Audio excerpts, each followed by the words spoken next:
Good afternoon. I'm Councillor Duncan Anderson, Chair of Council. I'd like to welcome you all to this full Council meeting. Before I start the meeting, I ask that you remain standing whilst we hold a minute's silence as a mark of respect for Bobby Roberts, MBE, and Joan Beck, who have both recently passed away. Bobby Roberts was a freeman of the borough and well known for her contributions to various charities, including Firefly Cancer Awareness and Support and the Doncaster Deaf Trust, who she worked with for over 40 years. Bobby was also a board member on DCLT and a committed supporter to both our Mansion House, the City of Doncaster, and our various civic events. Joan Beck was a long-serving chief officer who began working at Doncaster Council in the early 90s. Many of you will remember Joan as Director of Adult Social Services, a post she held from 2007 until she left in 2014. Both passed away after short illnesses and will be sorely missed. Our thoughts are with their families and friends at this difficult time.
Thank you, everyone.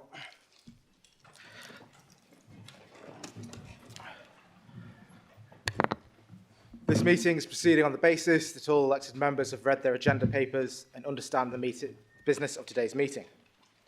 We're not expecting a fire practice, but in the event of hearing the fire alarm, please leave the chamber and turn right, proceeding down the stairway and through the emergency exit on the ground floor. Please assemble in the public square in front of Cast beyond the fountain. Anybody with mobility issues should wait in the refuge area near the lift and use the intercom to call for assistance. This meeting will be recorded and published on the Council's YouTube channel.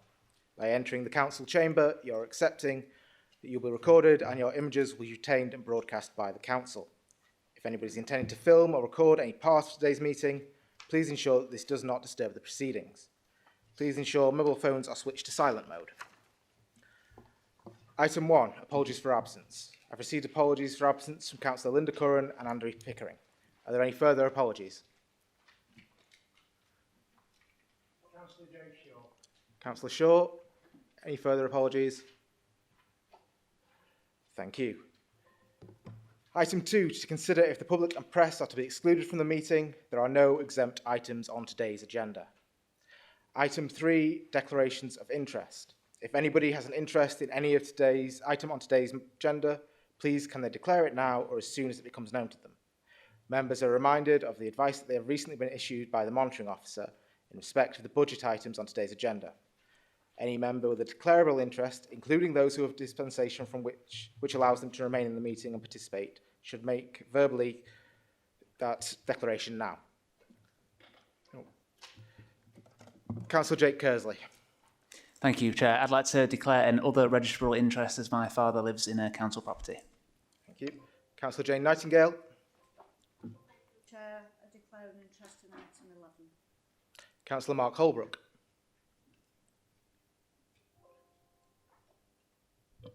Thank you, Chair.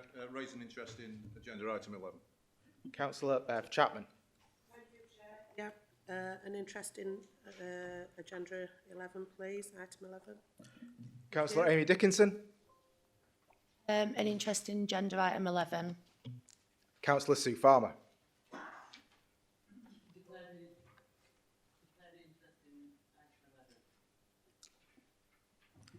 We've got that. Councillor Nick Allen. 11, please. Councillor Susan Durant. Item 11. Councillor Bev Chapman. Oh, we done. Councillor Steve Cox. Item 11. Again, thank you. Councillor Bob Anderson. Item 11. Councillor Cannings.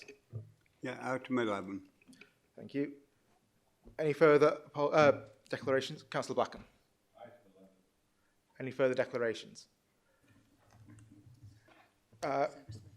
Councillor Smith. Sorry, item 11 as well, thank you. Thank you. Please fill out the appropriate form and hand those into the governance officer. Item 4, minutes of the council meeting held the 18th of January 2024. It has been brought to my attention that council guest attendance has not been recorded in the minutes of the last meeting. Subject to the minutes being amended to include his attendance, do you agree they are true and accurate record? All in favour? That's agreed. Item 5, announcements. I wish to make the following announcement.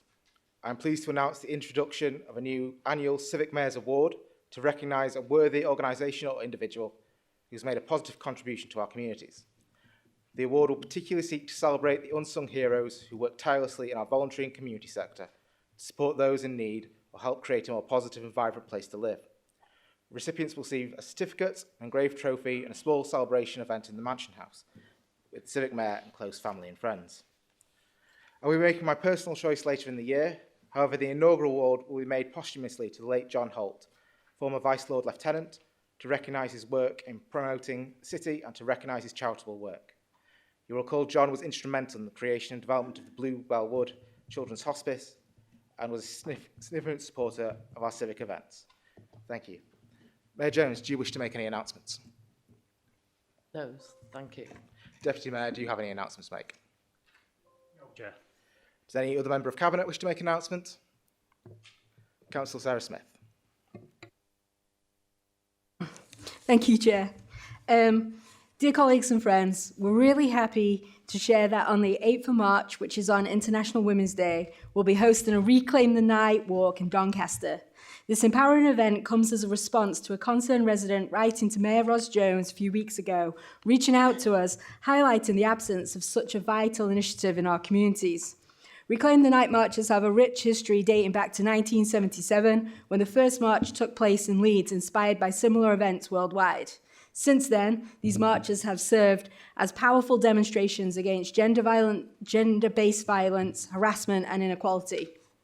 Our aim is simple: to create a safe and inclusive space where all members of our communities, regardless of gender, can come together to raise awareness and demand change. By marching together under the night sky, we symbolically reclaim public spaces and assert our right to feel safe at all times.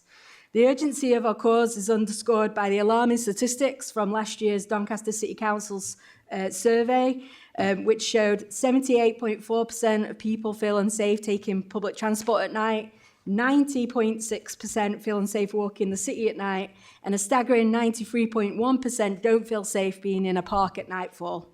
These numbers are not just statistics. They represent the lived experience of all of our community members. And I'm sure nearly everyone in this room has had experiences of feeling unsafe or being unsafe in a public space. I know that I have. And they demand action. We invite you, all of our valued councillors here today, colleagues, residents, family members and friends, to join us in solidarity as we take to the streets. Let's walk together, shoulder to shoulder, to send a powerful message that everyone deserves to feel safe in our city, day and night. This quick turnaround for this event has been possible thanks to brilliant officers Fiona Lawson and Amna Saeed, who have been working really closely with Councillor Rachel Blake, Councillor Lainey May Ball and myself. So mark your calendars, spread the word, let's make our voices heard and reclaim the night for everyone. That date is March the 8th, which is International Women's Day. At the time, 6 p.m, and location, we meet at the Mansion House. So get on making your banners and badges, spread the word, and together we'll make a difference. Thank you. Thank you. Councillor Smith, do any other members of the Cabinet have any announcements they wish to make? No. Chief Exec, do you have any announcements? None, Chair. Thank you. That takes us on to item 6 of our agenda, questions from the public. We have one question on today's agenda from Mr. David Dixon to Mayor Jones. I shall read out the question and allow Mayor Jones to respond. And if Mr Dixon is in the chamber, you'll be given the opportunity to ask a supplementary question following Mayor Jones' response. The question is, on a Saturday night, is it safe to wait for a bus at Frenchgate bus station? Mayor Jones, just to respond. Thank you for the question, Mr Dixon. Doncaster Interchange, otherwise known as the Frenchgate bus station, does have dedicated security officers employed by Doncaster Interchange and is covered by a CCTV system which is monitored by the interchange staff. These measures enhance safety in the area for users of the bus station. The interchange area is also patrolled by South Yorkshire Police and our own city centre engagement officers. And we have regular liaison with the security staff and management who are part of our city centre partnership meetings alongside the Frenchgate Centre. Recently, we have been made aware of an increase in antisocial behaviour at the interchange and Frenchgate Centre, particularly during school holidays, and as a result, the police and our own engagement officers have increased patrols in the area. This has been supported by a wider partnership plan to tackle antisocial behaviour in this area, based around an engagement, intervention and enforcement approach. I would encourage anyone who witnesses antisocial behaviour to report it, both to the Council and to South Yorkshire Police. We cannot be everywhere, but we will deploy our limited resources based on intelligence and reported incidents. Thank you for your question, Mr Dixon. Thank you, Mayor Jones. Is Mr Dixon in the chamber? Would you like to ask a supplementary question, sir? You'd step forward to the microphone and someone will turn it on for you in a second. Thank you very much, Council. Before you start, your supplementary question should not be a statement and must arise directly out of the original question or the reply given. You have 2 minutes. Thank you. Thank you for your response, Mayor Jones. Given the rise in antisocial behaviour and the positive news of a proposed satellite police station in the Frenchgate Centre, can the Mayor use her influence to suggest to the police that that be manned on a Saturday night, particularly between the hours of 7 and 9:30? Thank you. Mayor Jones, would you like to respond? Thank you for your supplementary question. I certainly will put that to the police. I cannot actually guarantee that they can do it. They are the same as ourselves, but they have increased resources around the city centre, so I'll pass that request on. Thank you, Mayor Jones, for your answer. Thank you, Mr Dixon, for your question. Item 7 on our agenda is our corporate plan. Can I invite Mayor Ros Jones to propose this item? Thank you, Chair. Today, we are receiving the Council's corporate plan for 24-25, which sets out this Council's contribution to Team Doncaster Borough strategy for the new financial year. We all know how heavily invested the Council is in this partnership strategy, and in 23-24, we continue to make significant contributions to all of its themes. For example, under the Tackling Climate Change theme, we've installed additional electric charging points and administered low-carbon grants to businesses. Within the skills priority, we've hosted the UK first Remake Learning Festival, which engaged over 10,000 residents and have helped develop a new university technical college in the city centre. Delivery of the Stainforth Town deal and work to reopen the airport are examples of how we've supported our economic ambitions. And under the Healthier and Happier Borough theme, we've launched and embedded Doncaster's all-age carers strategy and supported wellbeing hubs, delivering help for residents such as food banks, warm banks, debt advice and energy advice. We've embedded our localities working model across the borough in order to help make our communities safer, stronger, cleaner and greener. Also delivering road safety advice in schools and helping over 225 Ukrainian refugees to settle in Doncaster following the war in their home country. We've supported organisations to achieve child-friendly accreditation and provided school holiday activities to help nurture a child and family-friendly borough. And we've helped develop our transport connectivity with rail improvements at Hatfield and Stainford, and invested in walking and cycling routes to improve active travel options. We continue to promote the borough and its cultural, sporting and heritage offer through a variety of events such as Delicious Doncaster and DN Festival of Light, and have received a royal visit from His Royal Highness King Charles to mark our new city status. At this time of the year, as well as celebrating our achievements, we also look forward to the next year and set out our ambitions and commitments to a new corporate plan. The 24-25 plan identifies 10 key corporate priorities that will represent our borough strategy contributions for this year. We've grouped the priorities into 3 themes.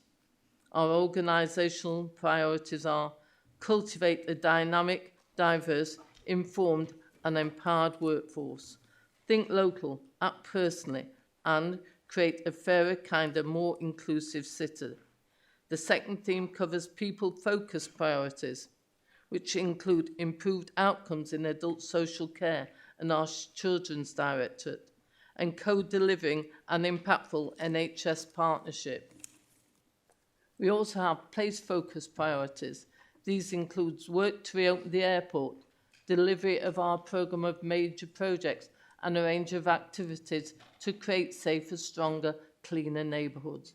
Finally, we have a general priority which encompasses all other activity that the Council will do to contribute to Team Doncaster's strategies, linked to education and skills, health and well-being, culture, the economy, housing, and environment and sustainability.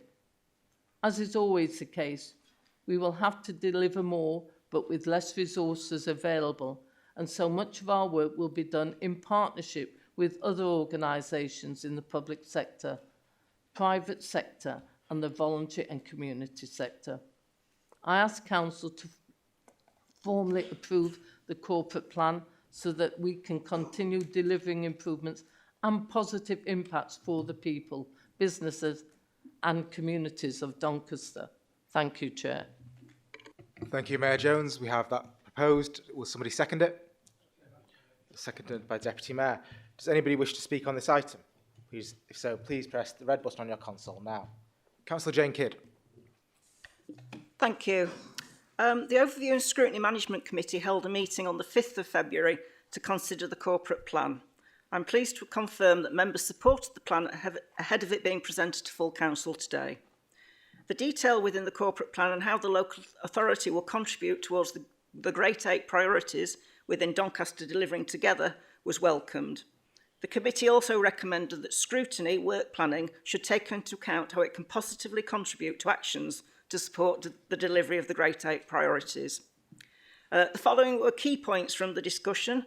Delivery of ambitious targets. The committee acknowledged that the local authority was continuing to deliver on reduced resources. Promoting the corporate plan to staff. OSCC wanted to be assured that it would be promoted to staff, and we confirmed that there are a number of communication channels. Supporting and encouraging employment for those with additional needs. The committee highlighted that the local authority was already a disability confident employer and should make reasonable adjustments as required. Members were pleased to learn that a review of recruitment and selection was being carried out to take account of best practice for the future workforce. The Priority 10 Education and Skills Strategy, it was confirmed to members that strong governance was already established to effectively deliver on the aspects of this priority, and partners included, for example, Sheffield Hallam University and the Chamber of Commerce. So I'd like to take this opportunity to thank Lee Tillman, the Assistant Director and Chief Executive, for outlining in detail the information concerned in the corporate plan and responding to questions. Thank you. Thank you, Councillor Kidd. Does anybody else wish to speak on this item?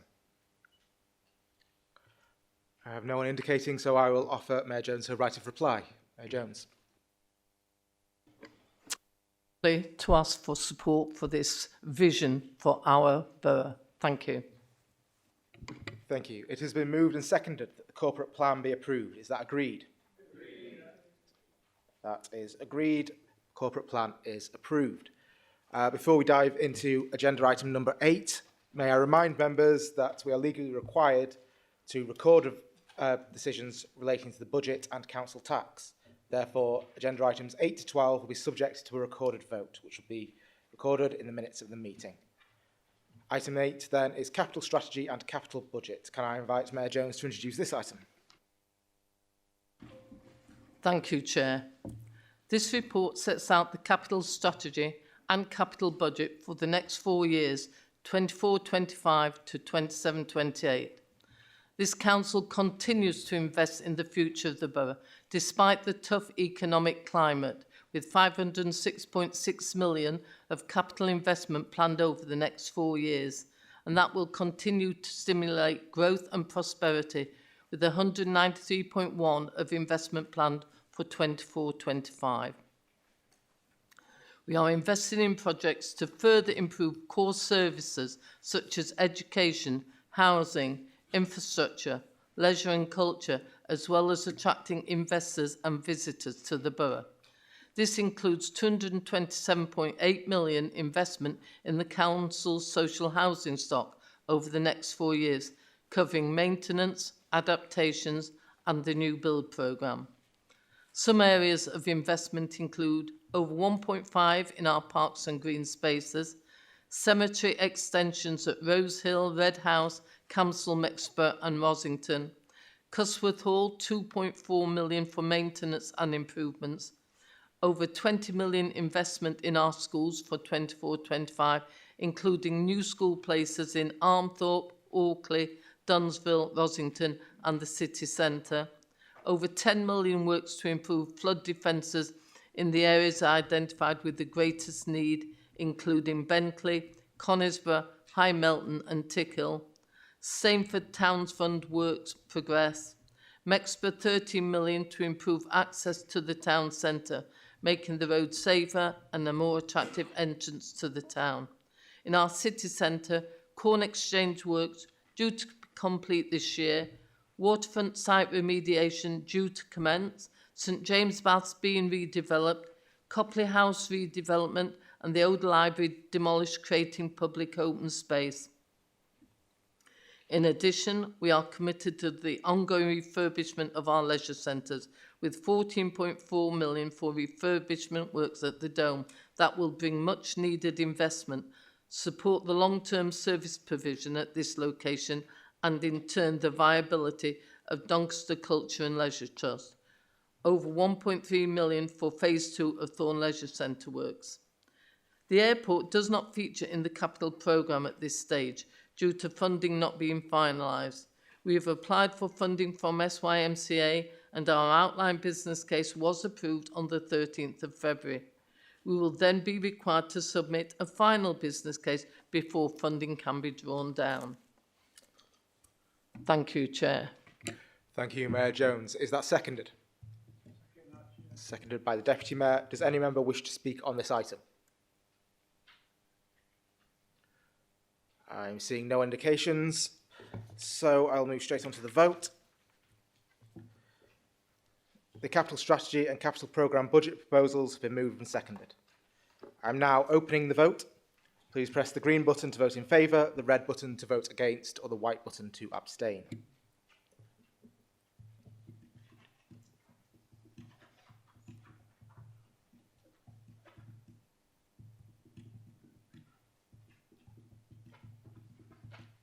I'm now closing the vote.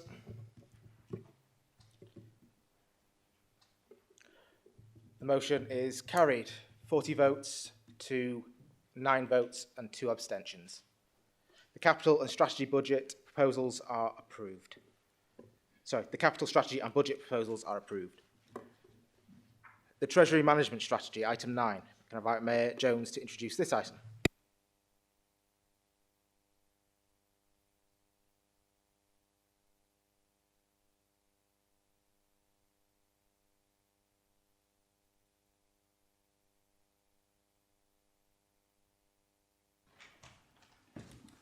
Thank you, Chair.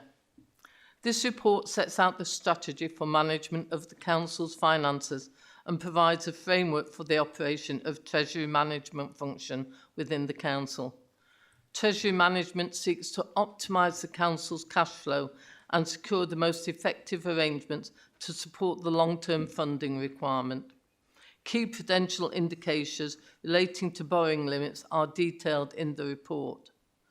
There have been no significant changes to the report this year, and the key issue to take from the report is that we remain underborrowed and continue to use our internal resources, reserves and balances to reduce the need to borrow whilst interest rates remain high. I therefore recommend the Treasury report to people. Is that seconded? Seconded by the Deputy Mayor. Does any member wish to speak on this item? Councillor Phil Cole. Thanks, Chair. I just wanted to break the precedence of the complete wall of silence that this item normally is greeted with, just to say that I think our financial management of this council, which goes on behind the scenes, is absolutely first rate under the Mayor's leadership. Unlike some local authorities who, in order to try to boost their future incomes, speculatively invest in shopping centres, in office blocks, in large projects that have high risks, we actually manage our borrowing extremely carefully, investing in very safe funds, and we remain, as the Mayor indicated, under-borrowed.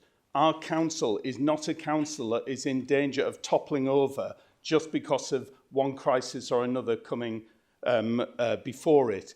So I actually think that even though this is a technical report, and I don't expect every councillor to feel totally confident to explain to their, mum, dad or loved ones exactly the contents of it, the truth is what it shows is a very responsibly run council which takes very serious and safe advice from the officers we have and from those that we seek advice from. So I commend the Mayor's report, and I think it shows that we will be very safely guarded against crises over the year ahead. Thank you, Councillor Cole. Does any other member wish to speak before I offer Mayor Jones her right of reply? I see no indications, so Mayor Jones, would you like to exercise your right of reply? Simply asking people to support the budget proposals, please. Thank you, Mayor Jones. The Treasury Management Strategy Statement, the prudential indicators and minimum revenue provisions are detailed in the recommendations, have been moved and seconded. We shall now move to the vote. I'm now opening the vote. Please press the green button to vote in favour, the red button to vote against and the white button to abstain.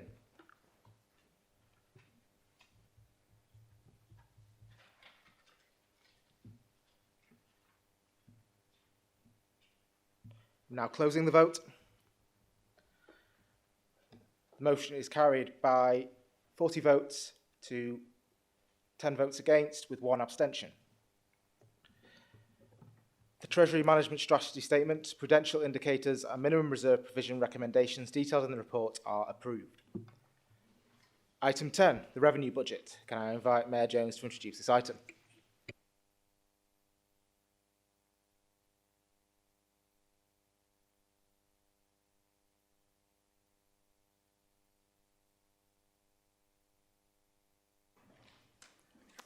Thank you, Chair. This report sets out my revenue budget proposals for 24-25 to 26-27. Despite the significant financial challenges and ongoing uncertainty around government funding, the proposals set a balanced budget whilst maintaining investment in the borough and protecting the most vulnerable in our communities.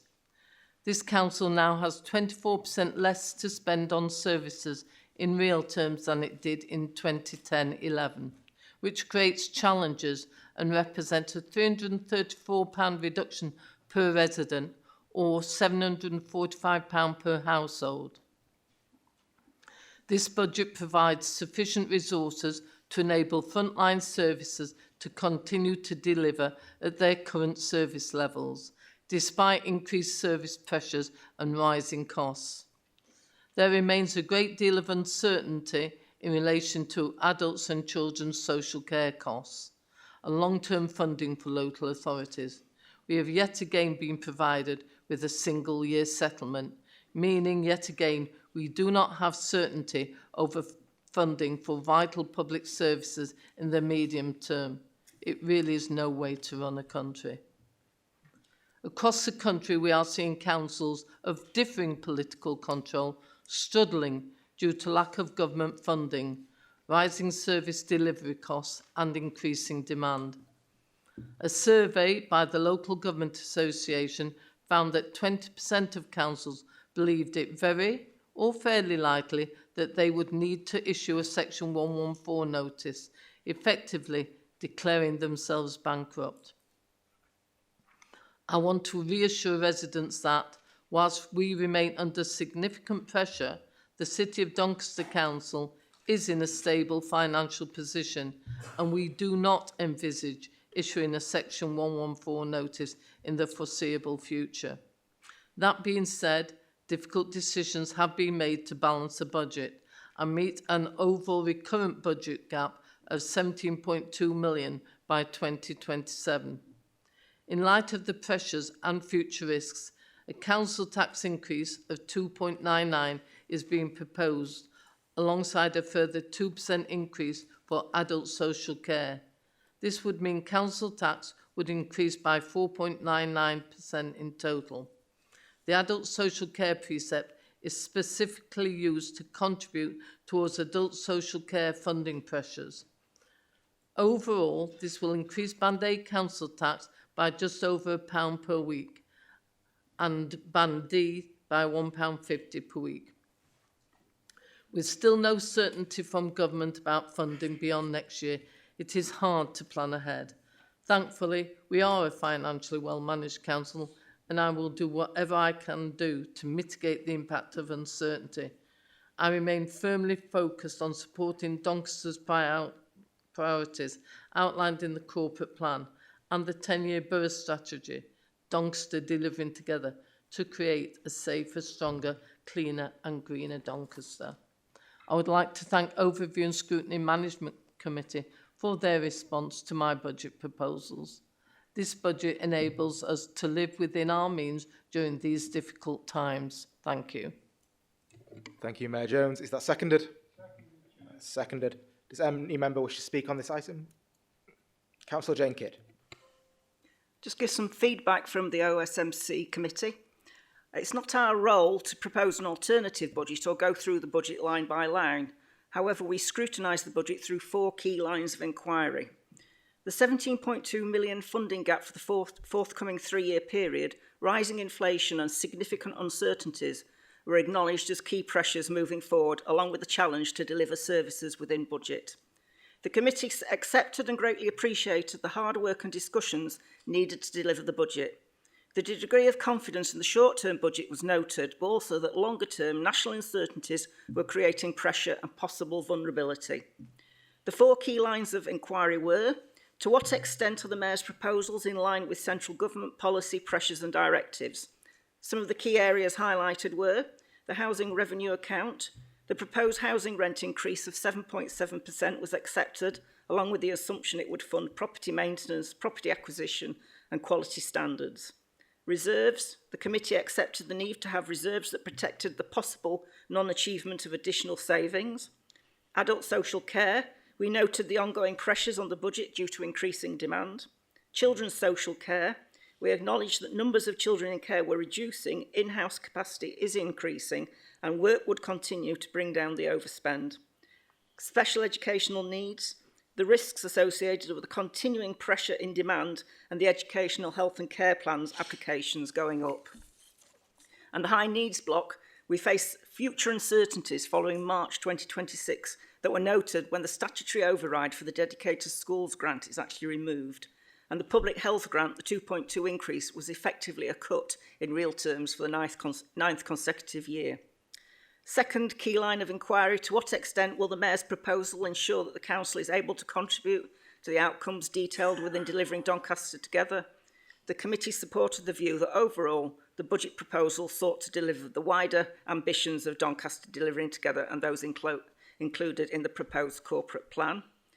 Number 3, to what extent do the Mayor's proposals demonstrate that the results of any consultation, research or other evidence have been taken into account?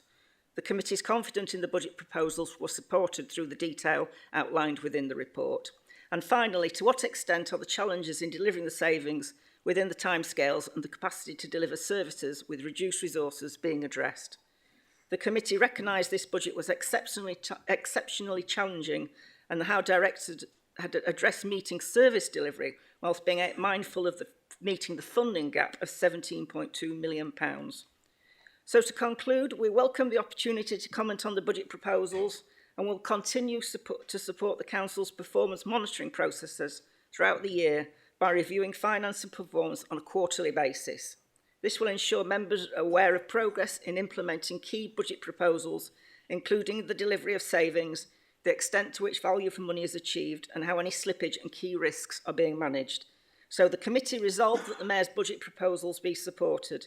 So finally, I would like to thank Directors, Deputy Director for Public Health and Prevention and Assistant Director for Finance and Technology for attending our budget review meetings, answering questions and providing clarification on issues raised by the Overview and Scrutiny Management Committee. Thank you. Thank you for that, Councillor Kidd. Councillor Cole. Thank you, Chair. I just wanted to commend the budget, but also thank OSMC for their contribution.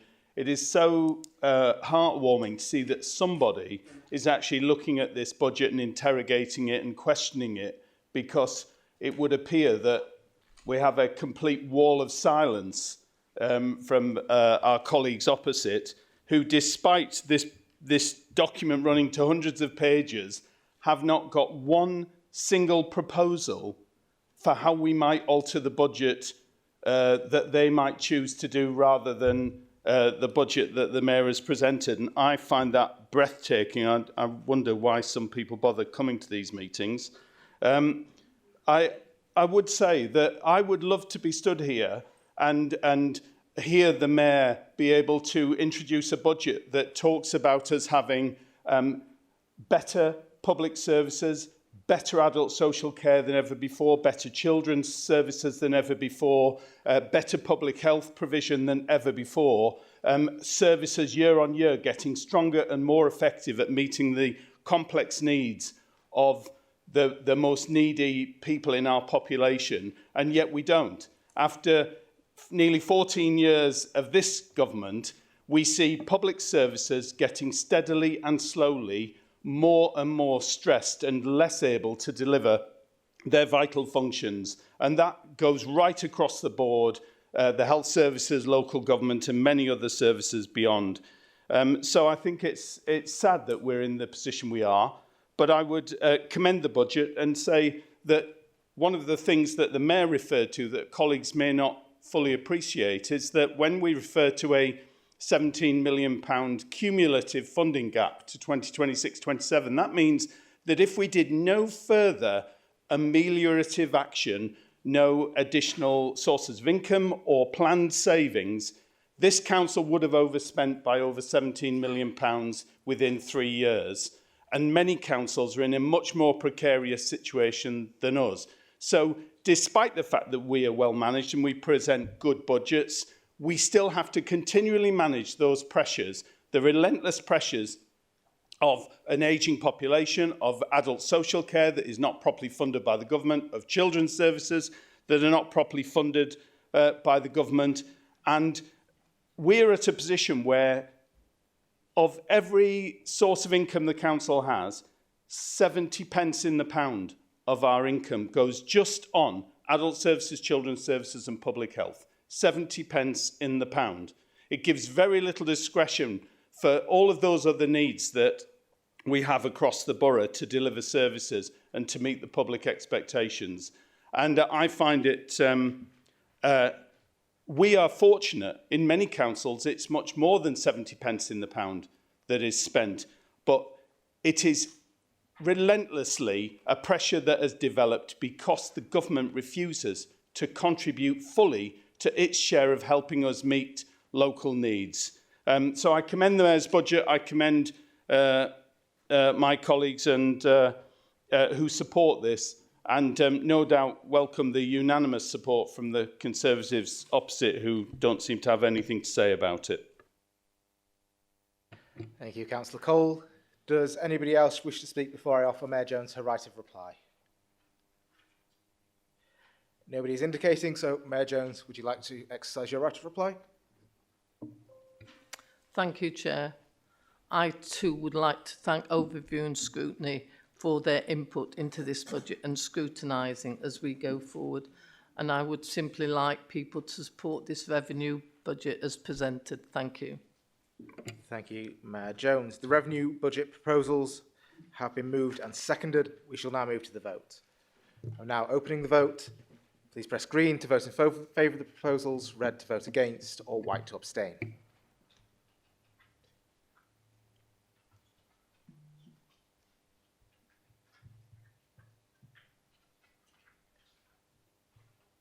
Now closing the vote. The motion is carried by 40 votes to 10 votes with 1 abstention. The revenue budget is approved. Item 11, the housing revenue account budget. Can I invite Deputy Mayor Councillor Glyn Jones to introduce this item?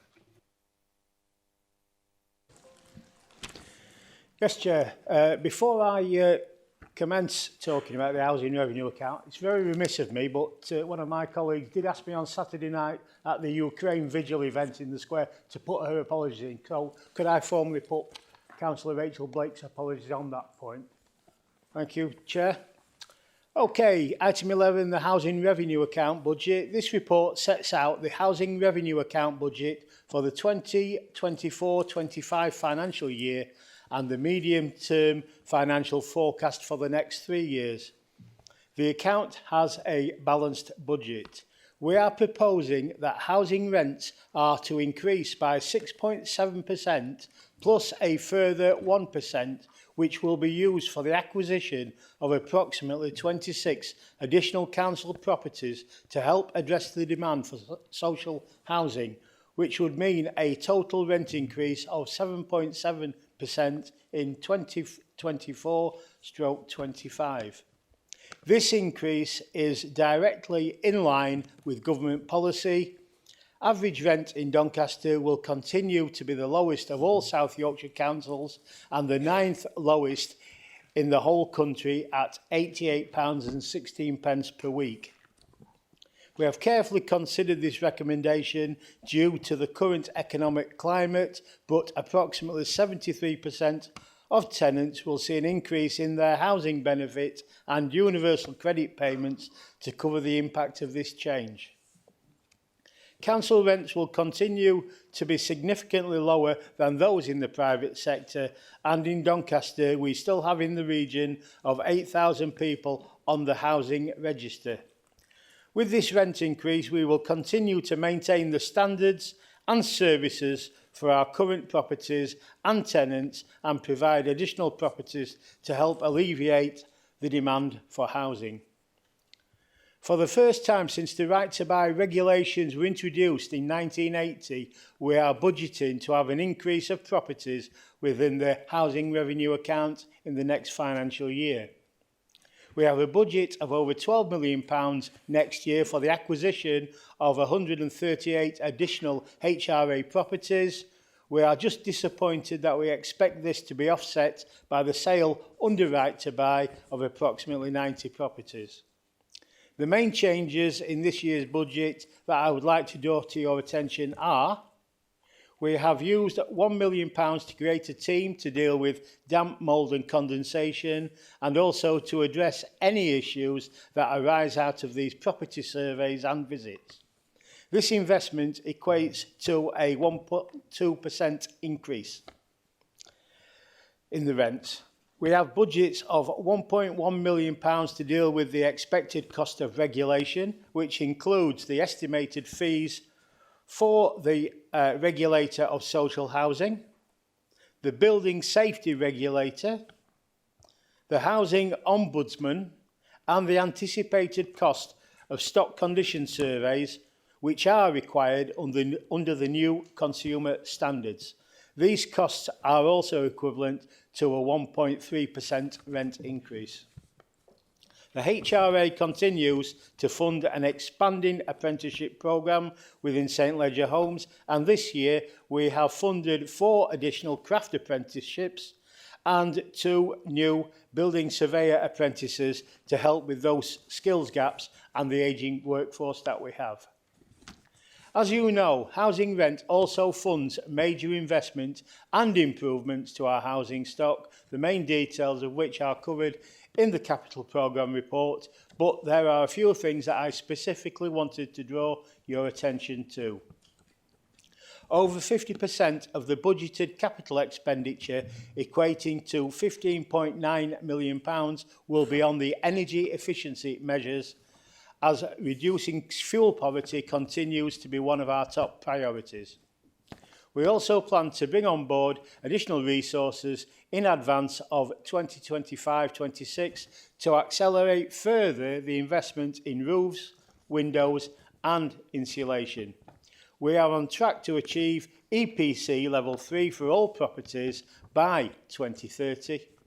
This is an ambitious but deliverable target that will both improve heat retention and reduce the need for heating, and as such, reducing fuel poverty. Tenant and property safety also continues to be one of our top priorities, with just over £4 million being invested in electrical improvements and fire safety works. All of the fees and charges will be increased by the appropriate rate of inflation.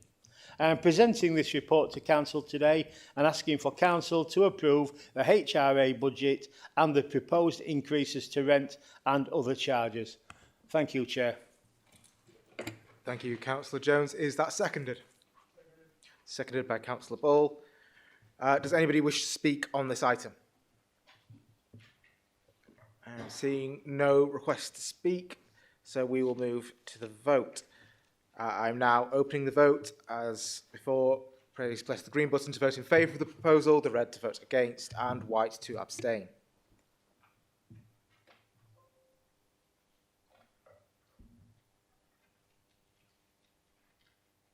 Now closing the vote. The motion is carried 40 votes to 8 with 3 abstentions. The Housing Revenue Account budget is approved. Item 12, Council Tax Setting and Statutory Resolutions. Can I invite the Mayor to introduce this item?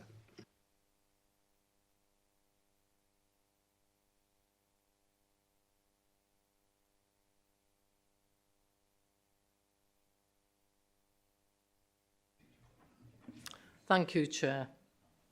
The City of Doncaster Council is the billing authority and is responsible for preparing the council tax base, setting the council tax, billing and collection of council tax, and maintaining the collection fund. This report details the council tax and statutory resolutions based on the legislative requirements and decisions taken by the relevant organisations, including the Revenue Budget Report considered earlier on this agenda. Band D council tax charge increase of 4.99 for 24-25 to £1,649.73, including core council tax of 2.99 and an increase in the adult social care precept of 2%. Over 87% of domestic properties in Doncaster falls within Band A, B and C, with almost 58% falling in Band A, which equates to a charge of £1,099.82 for a Band A property and is an increase of £1.01 per week. Increase in council taxes for the joint authorities, South Yorkshire Police and South Yorkshire Fire, represent an overall increase of 4.96 for Doncaster residents. Doncaster will continue to have the lowest council tax in South Yorkshire and one of the lowest overall in comparison to other councils of similar size in the country. As I've said before, Doncaster is an incredibly well-managed council, which is why we are still able to deliver the services we do for one of the lowest council tax rates in the country. as we are very aware of the cost of living crisis people are facing. We are a caring council, which is why we are committed to protecting the most vulnerable. And whilst many councils have amended their local council tax reduction scheme, our policy continues to provide a much-needed safety net for those who are most vulnerable and on the lowest income, including pensioners, single parents, and those with complex needs or disabilities. I therefore recommend the council tax setting as stated. Thank you, Chair. Thank you, Mayor Jones. Is that seconded? That is seconded. Does any member wish to speak on this item? Nobody's indicating they wish to speak, so we'll move straight to the vote. It's been moved and seconded to approve the council tax for 2024 to 25, including the council taxes of joint authorities, and to pass the statutory resolutions. Please press green to vote in favour, red to vote against, or white to abstain.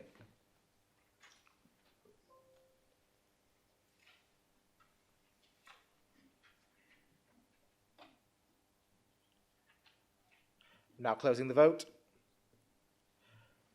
The motion is carried 40 votes to 9 with 2 abstentions. The council tax for 2024 to 25 statutory resolutions, including the council taxes of the joint authorities, are approved. This takes us to... Oh, I've got an indication to speak from somebody. Is this a point of order? Councillor Cox? Takes us to item 13, introduction of a council tax second home premium from the 1st of April 2025. Can I invite Councillor Jane Nightingale to introduce this item? No. Sorry, Chair. Since April 2020, in accordance with legislation, the City of Doncaster Council has charged an additional 100% council tax premium for the properties that have been empty and substantially unfurnished for more than 2 years, taking the overall council tax charge to 200%. The Levelling Up and Regeneration Act 2023 has reduced the time period before an additional premium can be applied from 2 years down to 12 months. In line with this change, the report proposes that the council tax long-term empty premium is now applied from 12 months from the 1st of April 2024. The proposal is aimed at encouraging owners to bring empty properties back into use to provide much-needed additional housing for Doncaster residents and reduce some of the issues associated with long-term empty properties such as vandalism and nuisance. The proposal is initially expected to apply to around 634 properties across Doncaster. This council and St Ledger Homes will continue to work with the property owners, providing appropriate advice and support to enable them to bring the properties back into use wherever possible, and so avoiding paying the premium charges. Where owners choose not to bring their properties back into use, the increased council tax income is estimated to be around £500,000 in 2024-2025. Thank you, Chair. Thank you, Councillor Nightingale. Is that motion seconded? Seconded. Does any member wish to speak on this item? I'm seeing no indications, so we will then move to the vote. Report has been moved and seconded. Do we agree? Anyone against? That is passed. The motion has been carried and the recommendations contained within the report have been agreed. Item 14, to update the council tax long-term empty homes premium from 1st of April 2024. Councillor Nightingale, you're again introducing this item. Since the 1st of April 2013, in accordance with the legislation, City of Doncaster Council has charged a 100% council tax charge to properties which are unoccupied but furnished, also known as second homes. The Levelling Up and Regeneration Act introduced changes to the council tax legislation in accordance with this updated legislation.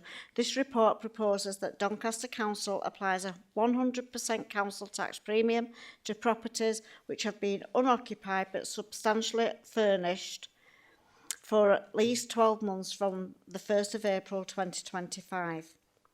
As with the long-term empty premium, the proposal is aimed at encouraging owners to bring empty or unoccupied properties back into use, to provide much-needed additional housing for Doncaster's residents and reduce some of the issues associated with long-term empty or unoccupied properties, such as vandalism and other antisocial behaviour.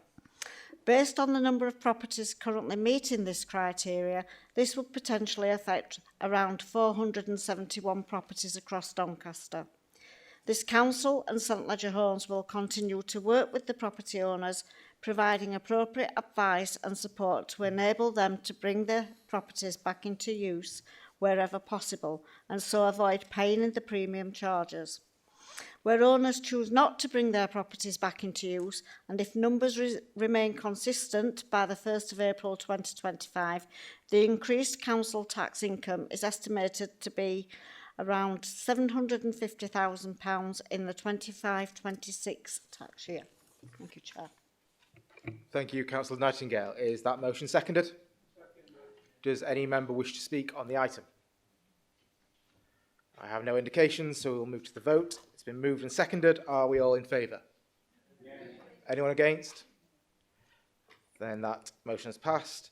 Recommendations contained within the report have been agreed. Item 15 is our annual pay policy statement. Can I ask Councillor Nightingale to introduce this item? Thank you, Chair. The pay policy statement sets out the Council's policy for the pay of the workforce, particularly senior staff, and details the ratios between the highest, lowest and average paid employees in the organisation. The policy statement is a public document and is published on the Council's website each year, and clearly demonstrates a willingness to increase accountability, transparency and fairness in setting pay. It also includes information where more detailed salary information is published as part of the Council's annual statement of accounts. It is proposed that the same format is used this year as in previous years, with the following observations. 1. There have been changes to the ratios this year due to the 2023-24 National Pay Award being agreed and implemented. 2. The ratio between the highest paid employee, salary of the Chief Executive, £179,274, and the lowest employee salary of £22,366 has positively reduced from 8.55 to 8.02 to 1 this year.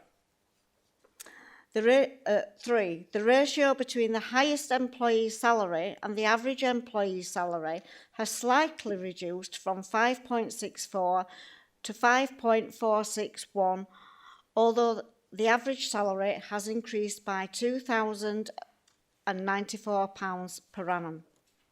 4. All pay ratios remain well within the threshold considered by the Hutton Review that should be no greater than 20 to 1. 5. The Council remains committed to reduce the pay difference and increase low pay. It is therefore recommended to note the contents of this report and approve the pay policy statement this year, Chair. Thank you. Thank you, Councillor Nightingale. Is that seconded? It is seconded. Does any member wish to speak on this item? Councillor Jane Cox. Now assistant director salaries are over 100,000, which is a very large salary. Do we think there's merit in the appointments going through the Chief Officer's Appointments Committee? Thank you, Councillor Cox. Does any other member wish to speak? Then I will offer Councillor Nightingale her right of reply. Councillor Nightingale. I'm a bit baffled by the question, Jane. That is the salary that obviously is awarded to the Chief Exec. And obviously, should we be in need of a new Chief Exec, I'm sure that would go through the relevant processes of advertising. Sorry?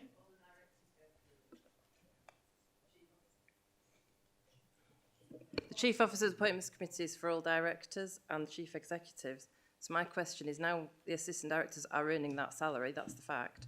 Should that position go through the Chief Appointments Committee as well?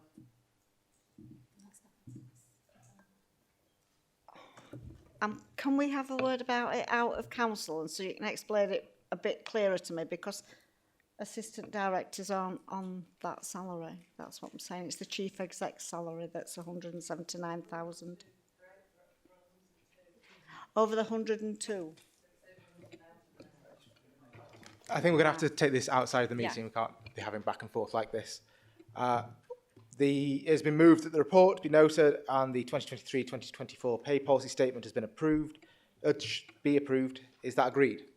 Agreed. Any against? Then the annual pay policy statement is approved. Item 16, question by elected members. We have 5 questions on notice at today's meeting.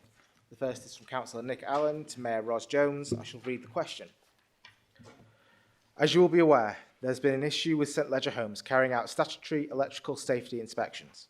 Apparently, the previous contractor was unable to complete the job, and so another contractor, Concord, was recently appointed to undertake the work.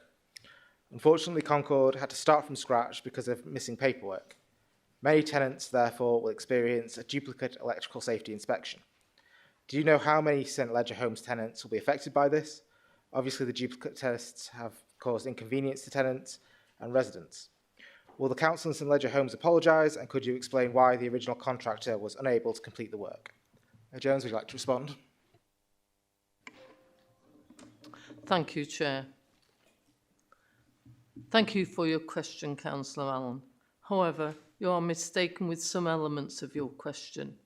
As a council, we have a statutory responsibility to undertake electrical safety checks on all council premises, including our council housing. St Ledger Homes manage this responsibility on behalf of the council in respect of council housing.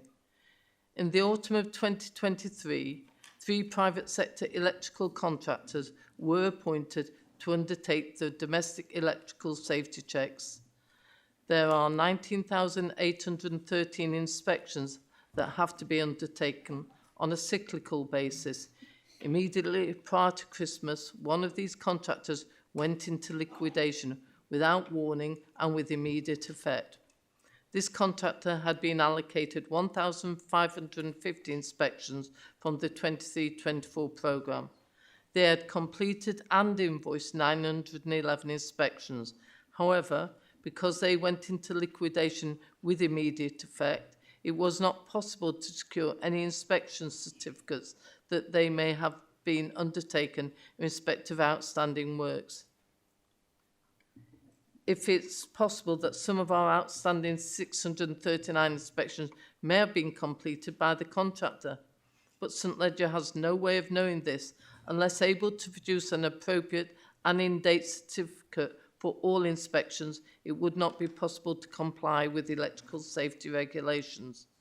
To ensure compliance with these statutory regulations and for the safety of our tenants and our homes, St Ledger has no other option than to reissue these works to a new contractor. To date, St Ledger has only found a handful of instances where a visit had been previously conducted by the liquidated company.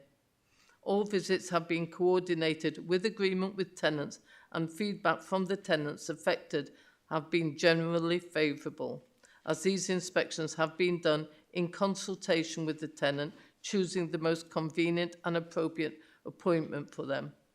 Unfortunately, immediately prior to Christmas, all staff employed by the liquidated company were made redundant. St Ledger were able to step in and offer a role to the electrical apprentice that was also made redundant. It is unfortunate that a small number of tenants have had to allow 2 electrical safety inspections of their homes, but I believe it was certainly the right thing to do in order to ensure the safety of our tenants and staff. If you do have any further questions, though, I would suggest that you put these in writing to the Deputy Mayor as a relevant Cabinet member. Thank you. Thank you, Mayor Jones. Councillor Allen, would you like to ask a supplementary question? Okay. Then we move on to our second question, which is from Councillor Jane Cox to Mayor Ros Jones.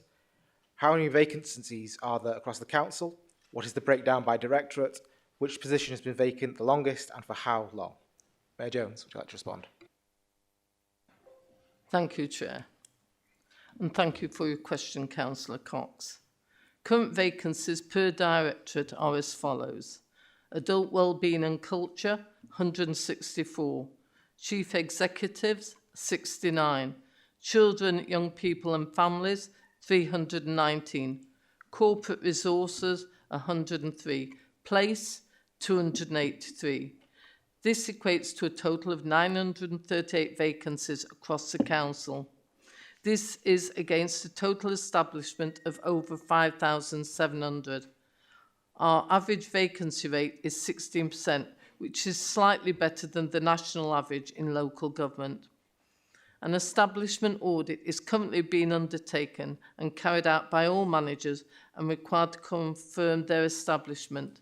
This is to be completed every 6 months. The expectation is that the number of vacancies will reduce from the current number identified on the HR system. The following posts have been identified as vacant for over 4 years: 1 assistant transport planner, 2 assistant engineers, and 1 engineer. Again, I'm happy to take the question, but if you have further ones, I would suggest that you put in writing to Councillor Jane Nightingale as a relevant cabinet member. I will attempt to answer anything you ask, but if I haven't got that information, I will pass through. Thank you, Mayor Jones. Councillor Cox, do you have a supplementary question? Thank you for your answer. You should, I think you'll know the answer to this.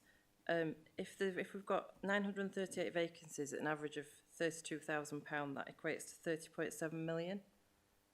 Is that accrued for in the budget, or would we need to find that on top if we were able to recruit 938? Budgets are always calculated knowing the number of turnover factors, so each budget head can be calculated differently. So therefore, simply to equate one to the other would give the wrong answer. But if you want specific information, please put it in writing to Councillor Nightingale, and I'm sure she'll get the answer for you. Thank you, Mayor Jones. The third question is from Councillor Martin Greenhall to Mayor Ros Jones. I submitted a councillor online request on behalf of Councillor Nigel Cannings and myself for a 20 is plenty scheme in the whole of Tickhill. To be fair, the council's Highways Department responded with comprehensive reasoning why this is not possible. However, we in Tickhill Town Council, for specific reasons, request that the Mayor supports a full review of this proposal. Mayor Jones, would you like to respond? Thank you, Chair. And thank you for your question, Councillor Greenhalgh. As a council, we are committed to improving road safety. That is why we have been rolling out 20-mile-per-hour limits in some residential areas and around schools. The 20-mile-per-hour project currently being undertaken is targeted specifically to appropriate streets that, on the whole, are residential in nature and where good levels of compliance with a lower limit are likely to be achieved. This will ultimately cover additional parts of Tickhill beyond those already treated near the schools. However, in terms of blanket coverage for the whole of Tickhill, the main road networks comprising the A60 and A61 are different in nature, in that they are not purely residential streets, but form part of the main classified route network. As such, carrying through traffic, in order to be effective in influencing actual vehicle speeds, any speed limit requires a good level of understanding and voluntary compliance by drivers without relying on intensive levels of police enforcement, which, understandably, could not be sustained on all the roads across the city. If you could send Councillor Blackham, who is a portfolio, details of any further requests, I'm sure he will be able to answer them for you. But I will endeavour to answer any further question that you put to me. Thank you, Mayor Jones. Councillor Greenhall, do you have any supplementary question? Yes, thank you, Mayor, for the response. And I will also check with the Town Council clerk to see the compliance of any such scheme is affected by any existing bylaws. It is not a question to you, it's just a statement to say that I'm going to support that as well. Thank you. Thank you, Councillor Greenhall. Next question on the agenda is from Councillor Glenbluff to Councillor Joe Blackham. Following Councillor Blackham's update at the last full council meeting, he provided assurance to both members and residents that the halting of work on the proposed traffic regulation order, as advocated for by my motion from 2023 and endorsed by full council, will not impede efforts to secure funding for the bypass. This project has been highlighted by the Prime Minister in his 2023 address as part of a Hickleton to A19 scheme, and we seek confirmation that upon approval of any business case and the allocation of funds, the construction of the bypass would commence from the Hickleton end. Councillor Blackham, would you like to respond? Thank you, Councillor Bluff. As stated in the last release I made to this council meeting, the TRO would have impeded, in fact, would have nullified what we were achieving or trying to achieve by the new link road. So it had to come out anyway. Additionally to that, it wasn't supported by the police, Road Haulage Association or any of the other statutory consultees that we have. So we're never going to make any mileage anyway. But the reality is it would have impeded, certainly impeded, and could in fact have stopped us getting the funding to do the Hickleton bypass A1, A19. In relation to where it will start and where it will finish, this is not a Doncaster project. We will have no say, in essence, in where it starts and finishes. It's a national scheme. It'll be the national people that decide how, when it starts. I would love to be able to tell you that, yeah, and definitely agree, it'll start at Hickleton. But I couldn't possibly do that because I will have no input into that process, neither will Doncaster Council. Thank you, Councillor Blackham. Councillor Bluff, do you have a supplementary question? Yeah, thank you. Thank you, Councillor Blackham, for that answer. And I do appreciate it's a national scheme, so thank you for clarifying that. Just in terms of a follow-up question, can we please have sight of the original proposed route and plan, and also any new proposed route as well at the earliest opportunity? We will, particularly to ward members, but to everyone actually, because it's important not just to Hickleton and Mar, it's important to the whole of the north of Doncaster. This could be a real game changer. So it's incredibly important, and it will be released when we have a scheme, right, that we can present as a business case.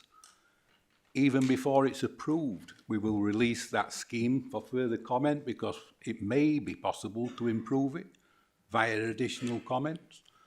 But it will be released ASAP. That's not to suggest it's going to be next week, next month, next 6 months. But when it's available, it will be released because we will welcome any contribution anyone wants to make in relation to it. Thank you, Councillor Blackham. The final question on notice is from Councillor Laura Bluff to Councillor Lainey May Ball. How many council paid teachers are on long-term sick, and what is the cost of the council and their relevant grades? Councillor Ball. Thank you, Chair. There's 4 people currently on long-term sick as of the 20th of February. The cost of that is £31,690. We cannot provide grade data as it could potentially identify them people, and that's a data breach just because of the such low number involved. Thank you, Councillor Ball. Councillor Bluff, do you have a supplementary question? Thank you, Chair. Thank you for that, Councillor Ball. What is the plan to get them back into work, and how long do we expect that to take? I'm not HR and I'm not their line manager, and neither are you. Obviously, there'll be absent management policies in place, but it's not a very appropriate question. People are signed off sick by a medical professional. It's not just something they decide. They'll get back when they get back. A lot of people are waiting for treatment or surgery on the NHS, and waiting lists are very, very long. Some people can't afford elective surgery. So it'll be when it'll be. Thank you, Councillor Ball. We'll now come to part 2 of item 16, questions without notice. Please indicate now if you have any questions for Mayor Ros Jones. So Councillor Richard Allen Jones for a moment there, then it disappeared. Okay. Councillor Nick Allen first then. Since the 2021 mayoral election, how many new trees have been planted successfully across Doncaster, and is there any wastage?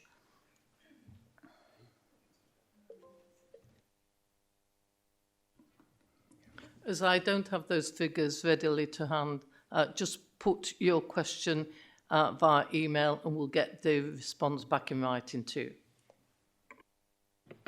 Thank you, Councillor Jones. Councillor Jane Cox. Yeah, Mayor Jones, we're now 6 weeks from the January meeting and we're still no further forward with installing a defibrillator in Finningley Village. The senior director is now involved and I dread to imagine the cost of the time used by directors and assistant directors to resolve putting a defib on a lamppost. May I suggest we speak to Rotherham Council, who just said yes, which lamppost, to the same request? Mayor Jones. I'm going to pass this because Councillor Joe Blackham has got the information, has been taking this forward. Thank you. I apologise for the delay that's taken place. I've already apologised to Steve in relation to it. I've had several email connections with him.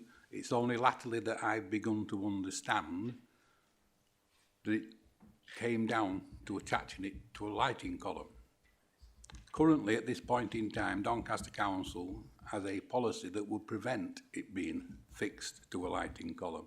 We need to actually resolve that issue. And I understand that that issue is being addressed as we speak. Hopefully, I'll be able to make contact shortly and resolve that issue. But it may not be that it becomes attached to a lighting column. Thank you, Councillor Blackham. Councillor Cox, do you have a supplementary question? We haven't got a policy to attach a defib to a lamppost, but we can attach Christmas decorations. Answer this one absolutely astounds me. It really does.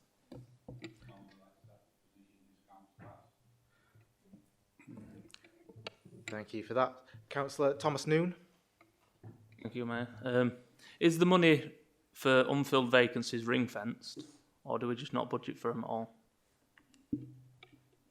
Mayor Jones. Sorry, could you repeat that again, please?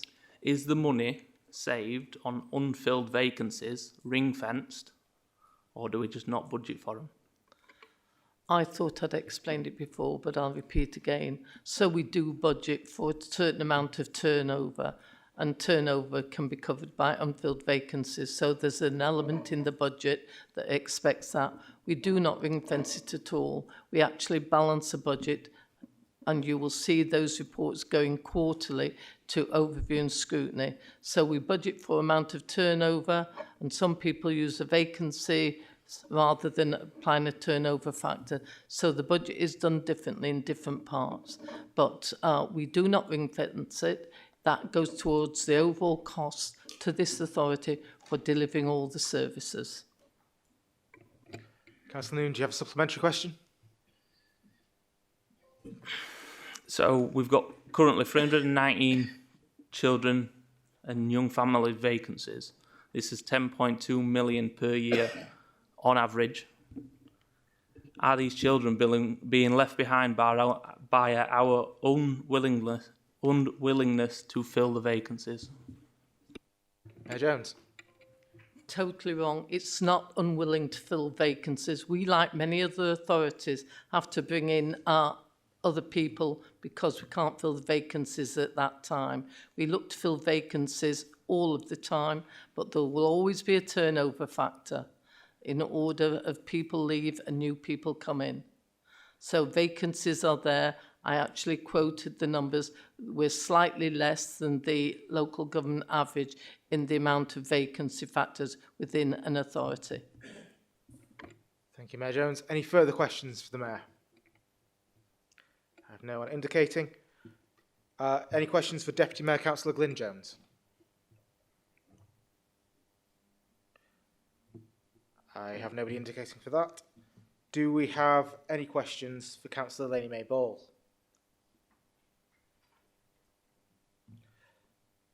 Do we have... Councillor Rachel Blake isn't present. If there are any questions for her, please put them in writing.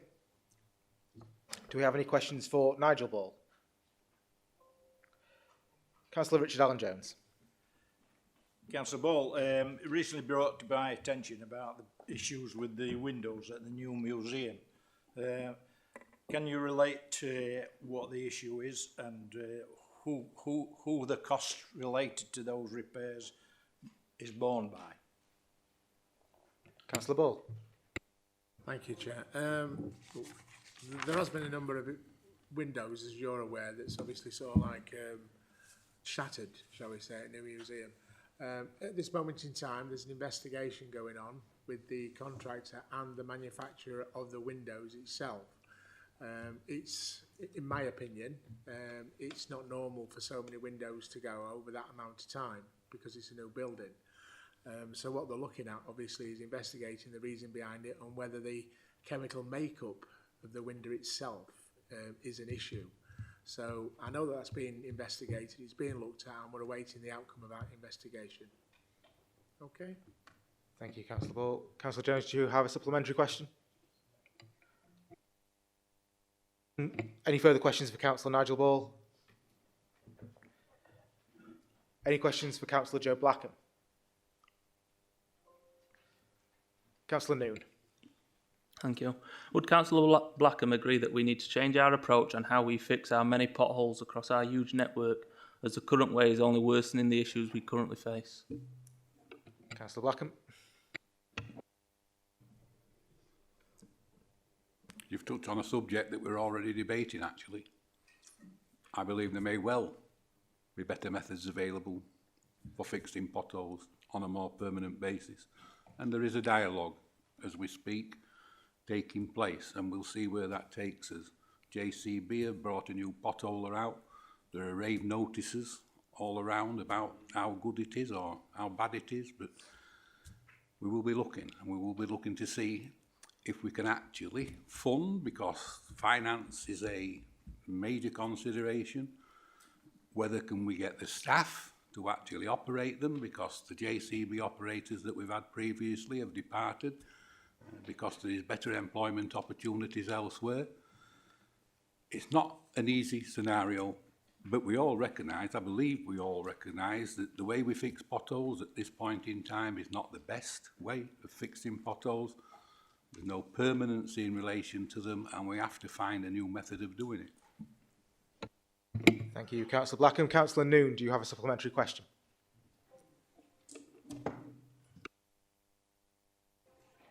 No, thank you for that. Cheers. Thank you, Councillor Noon. Any further questions for Councillor Joe Blackham? Councillor Allen. Would you be willing to review some proposed action that's been proposed from the council with regards to Bessaker FC and their sort of failure to sign an SLA? I understand that soon there could well be notice served for breach of tenancy, and I was just wondering if you might be willing to review that, given that there's an ongoing dialogue between Bessaker FC and council officers. Councillor Blackham.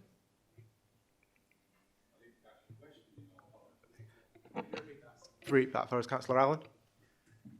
So I was asking if you would be willing to review the proposed action from DMBC, or CDC as you are now, regarding the breach of tenancy notice that has been served on Bessaker FC regarding Cantley Park. I've been informed by a council officer that you've agreed certain action, and I was just wondering if that might be reviewed. I've been in dialogue with that officer and also the council and also Bessaker FC too, and it does seem there's a willingness to discuss matters. It's related to the failure for the football club to sign an SLA. Councillor Blackham. I'm with you now, and yes, I do understand what's happening, and I do understand why there's been a breach of tenancy. That doesn't, however, mean that we can't continue to discuss that situation to try and bring about the certainty that will be required to renew that lease. Because at this point in time, there is no certainty. At this point in time, we can't continue with a known breach and a breach that actually brings into disrepute health and safety and everything else. It's not being operated in a safe manner at this point in time. And I will never agree to any lease being extended, being renewed, where health and safety is of a prime concern, and in this instance it most certainly is. Thank you, Councillor Blackham. Councillor Allen, do you have a supplementary question? Yes, I do. In relation to health and safety, I believe that relates to a matter to do with the switching off of a fire alarm, which again is related to another issue to do with the utilities bills. Now, could I have your assurance that if there is an ongoing dialogue, and you seem quite positive about that, I have no reason to doubt that, would that ongoing issue with regards to the utility bill, will Beskar FC be listened to fully in that?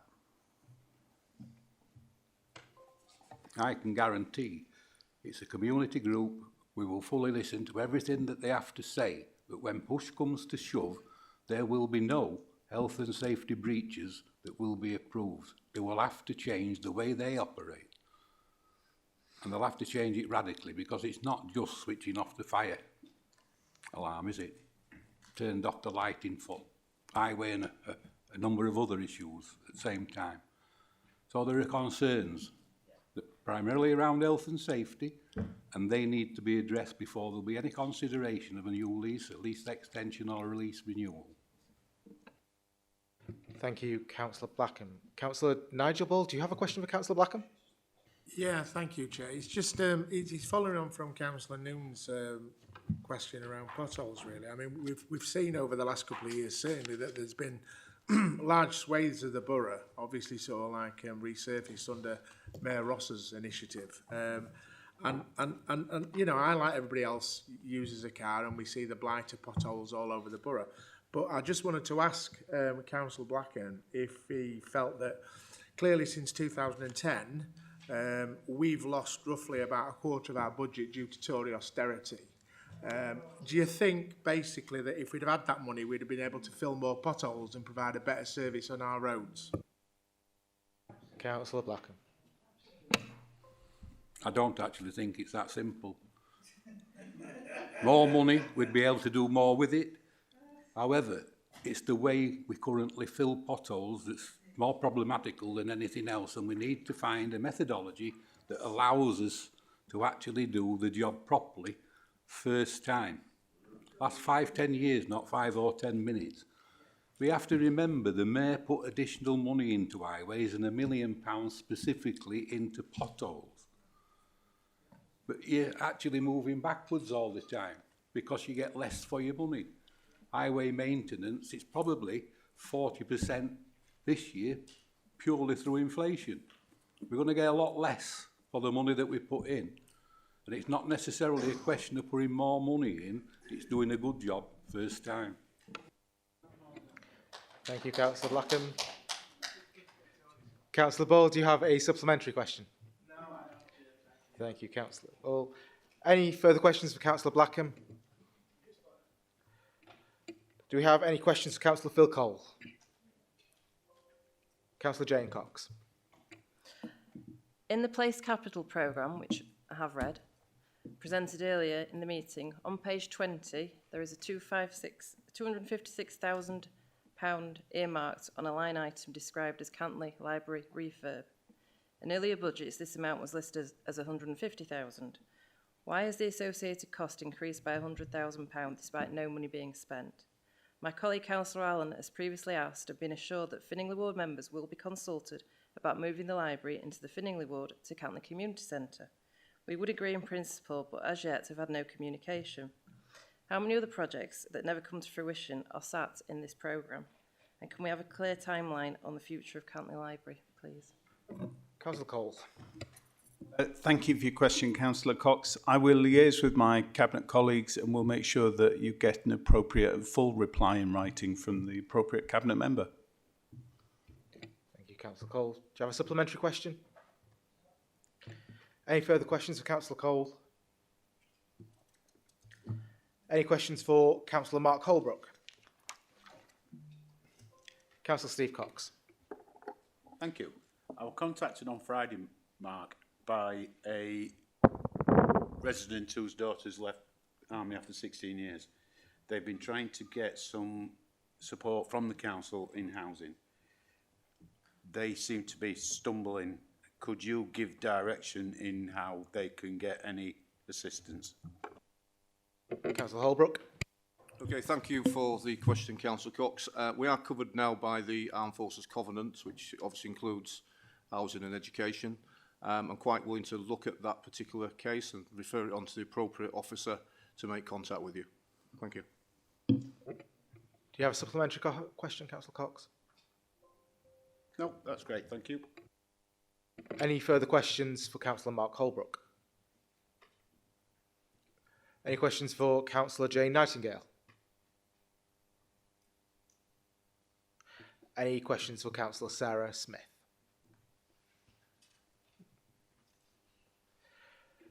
Are there any questions for the chairs of committee? Audit Committee, Councillor Austin White. Chair of Elections and Democratic Structures Committee, Councillor Julie Grace. Chair of Health and Wellbeing, the Chair of the Health and Wellbeing Board isn't in attendance, so any questions to Councillor Rachel Blake, please put in writing. Any questions to the Chair of OSMC, Councillor Jane Kidd? That brings us to the end of agenda item 16. Item 17 is the annual report on executive decisions taken under special urgency provisions. This report is for information only, and the details of key decisions that have been taken under Special Urgency Procedure Rule 16 during the period between the 27th of February 2003 and the 26th of February 2004. Does any member wish to speak on this item? Can I ask that a member move the report be noted? Is that seconded? All agreed? It is noted. Item 18, minutes of the joint authorities. Minutes are included as a hyperlink on your agenda to enable you to view them online. These are included for information and not endorsement. Does any member wish to speak on them? Can I ask that it be moved that they are noted? It's moved. Is it seconded? Seconded. Is it agreed? It is agreed. Members, ladies and gentlemen, that concludes the business of today's meeting. I now declare the meeting closed. Thank you for